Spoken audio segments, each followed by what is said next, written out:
Love appears just in time. Uy, Kimi. Yan ang caption ng Star Cinema na may hashtag new movie alert on its showtime bukas, July 24. Mamaya na. Grabe din talaga ito mga Kim Pao fans out there dahil meron ng pelikula sina Kim Chiu at Paolo Avellino. Mr. Right is out, Misteryoso is in.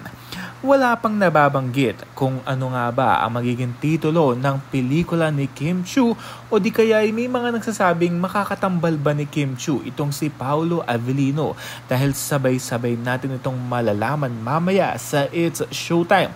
12 noon, kaya naman tumutok na sa television, sa mga YouTube live streaming ng Kapamilya Channel at GMA Network dahil malalaman natin ang pelikula ni Kim Chiu at kung si Paolo Avellino makakatambal nito, pero I'm sure naman makakasama niya si Paolo. It's because the Kim Pao fever is on, worldwide phenomenon. Grabe din talaga ang Linlang fever at What's Wrong with Secretary Kim na talaga namang tumatak din sa mga fans at View app subscribers dahil top 1 ito simula episode 1 hanggang sa ending nito.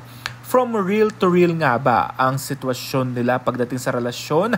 Aabangan din natin yan. But for now, we have a new movie alert. Ito'y handog ng Star Cinema.